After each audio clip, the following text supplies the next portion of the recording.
ఏమైపోతుంది తల్లి? కైలాసం అంతా కకావికలైపోతుంది తల్లి.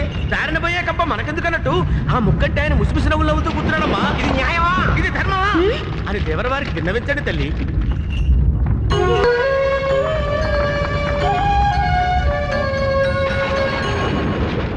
స్వామి, మహాదేవా, మంజునాథ, ఏమి ఈ విపరీతం? కలికాలం కదా దేవి. కామ క్రోధ లోభ మోహ మదమాత్సర్యాలు చెలరేగి అధర్మం విలయతాండవం చేస్తుంది. భూలోకంలో ఎప్పుడు ఏ సమస్య వచ్చినా దేవతలు అవతరించి ధర్మరక్షణ చేయడం ఆనవాయితీ కదా స్వామి. అవును. మరి మీరిలా చిద్విలాసాలు చిందిస్తూ ఉంటే చితికిపోతున్న ధర్మాన్ని ఉద్ధరించేదెవరు? ధర్మో రక్షతి రక్షితః. ఈ ఒక్క సూత్రాన్ని అర్థం చేసుకున్న మానవుడే మహనీయుడై దేవుడై ఈ ధరణి మండలానంతా ధర్మస్థలంగా మార్చగలుగుతాడు. మానవుడా? మానవుడు దేవుడిలా మారిపోవడమా? ఏమిటి స్వామి? తోటి మానవులకు సహాయం చేస్తూ భక్తి మార్గాన్ని చూపే మానవుడే దేవుడవుతాడు దేవి. అలాంటి మానవుడు ఎక్కడున్నాడు స్వామి? అఖిలాండ కోటి బ్రహ్మాండాలలో అఖండ ధర్మ జ్యోతులు ప్రజ్వరిల్ల చేసే ఆ అసమాన మానవుడు అడుగో. ధర్మో రక్షతి రక్షితః రక్షితః ధర్మో రక్షతి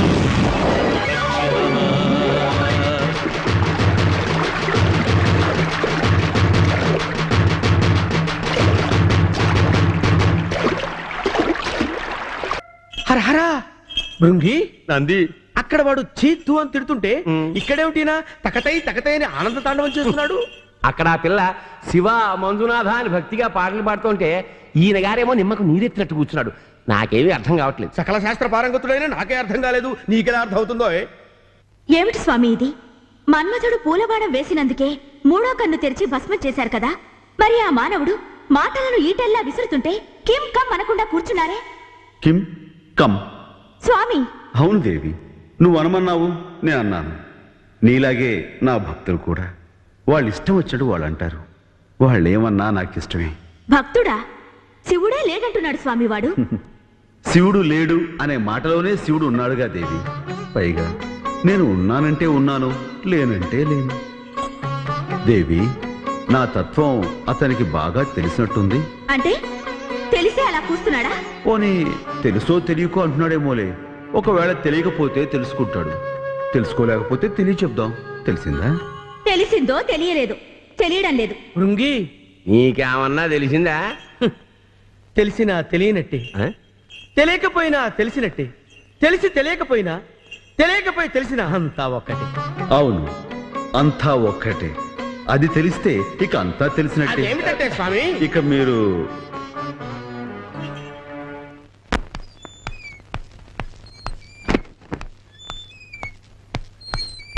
దయచేయండి, దయచేయండి. అయిందా? అచ్చోసిన ఆబోతుల్లో ఊరంతా తిరగడం, కనిపించిన వాళ్ళందరూ కాళ్ళు చేతులు విరవడం. చూసావా నాన్న వెధవకి ఎంత పొగరో? అంత పొగరుంది కనుక అలాంటి మంచి పనులు చేస్తున్నాడు. ఏమిటి మంచి పనులా? వాడసలు అలా చెడిపోవడానికి ముఖ్య కారణం తమరే. ఏవండి, వాడి ఇంట్లో నోరు మూసుకుని పడుండడానికి నా దగ్గర ఓ చిట్కా ఉంది. చిట్కానా? ఏమిటది? వాడికి పెళ్లి చేసేస్తే? చాలు ఊరుకోవే. నోరు విప్పితే చాలు పెళ్లి పెళ్లి అంటావు. బ్రహ్మ వీడి కోసం ఒక అమ్మాయిని పుట్టించేంత వెర్రాడంటే నేను నమ్మను. నిన్ను చేసుకోవటానికే ఈ పిచ్చి తల్లిని పుట్టించిన ఆ బ్రహ్మ గంతకు తగ్గ పొంతను ఎక్కడో పుట్టించే ఉంటాళ్లే. ఆ కారు మేఘాన్ని చూడు, పరమశివుని కంఠాన్ని అలంకరించిన నాగరాజులా లేదు? అవునవును, నీ ఊహ సరిగ్గానే ఉంది. ఆ పెద్ద రాయి చూడు, శివుడు ముందు కూర్చున్న నందిలా ఉంది కదా? అవునమ్మా, మనసు శివమయమైనప్పుడు మట్టిగడ్డ కూడా శివలింగంలా కనిపిస్తుంది. అవునవును, మీ కూతురు కావు కావు మన్నా మీ కోకిల రాగంలాగే వినిపిస్తుంది. పరీక్ష పెట్టేయండి.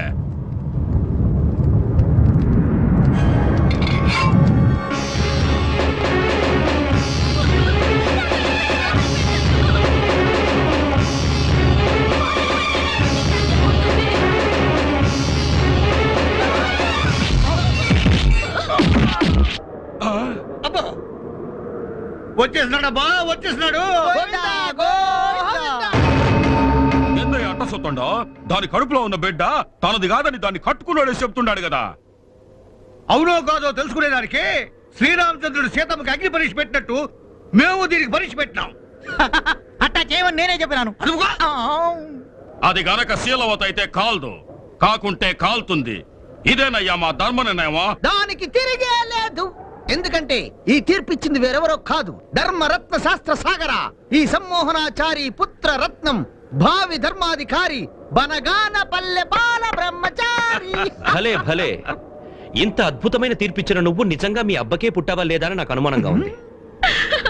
నీకు అనుమానం వచ్చిందా? నాకు కూడా అప్పుడప్పుడు అనుమానం వస్తానే ఉంటది. అవును, ఇప్పుడు ఏం చేయాలబ్బా? ఏయ్ నేను చెప్పరా, మీ నాన్నని ఆ సలాకులు పట్టుకోమను. నువ్వు నిజంగా మీ నాన్న కొడుకువే అయితే అది కాదు, కాకుంటే కాలుద్దే.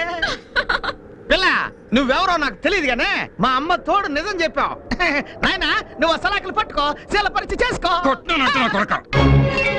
పట్టుకో మావా, నీ కొడుకో కాదో తెలుస్తుంది. మామా పట్టుకో మామా, లేదంటే అత్త శీలానికి గాలం పడుతుంది. మామ చాలా మంచోడు, పట్టుకుంటాడు. పట్టుకో మామా.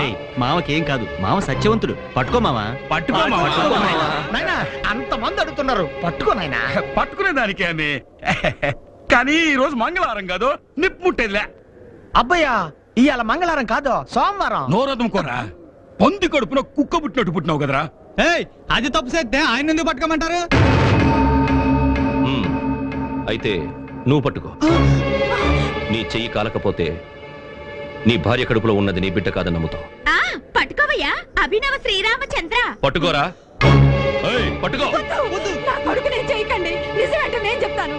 వరకట్నం కోసం ఈ ఇద్దరు పెద్ద మనుషులు కలిసి నిన్న నా కోడల మీద వేస్తున్నారు. రేయ్ పురాడు వింటున్నారా?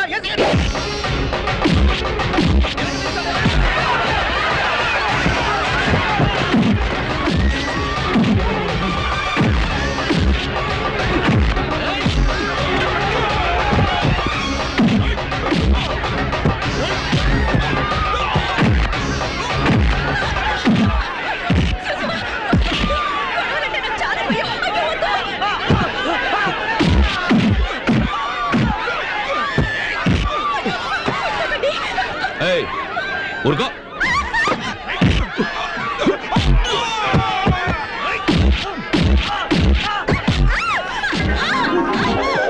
లేపేకి.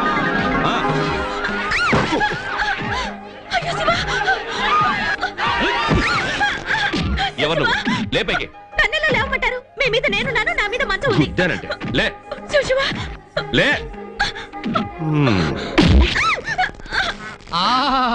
గురు, ఏం భాగ్యం. అయ్యో శివ, నా పేరు భాగ్యం కాదు, కాచాయిని. అలాగా?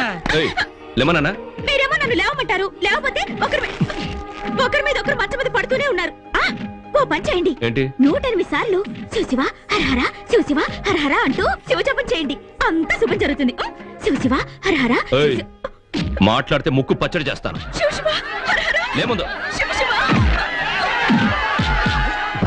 శివశివ. గురు, నువ్వు ఇక్కడ చూసుకో, నేను అక్కడ చూసుకుంటా.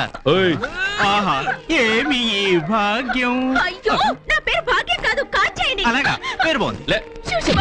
లేవకుంటే గూబ గుయ్యమంటుంది. శివశివ హరహర. శివశివ. పదరా, తోక జాడించాలని చూశాడు.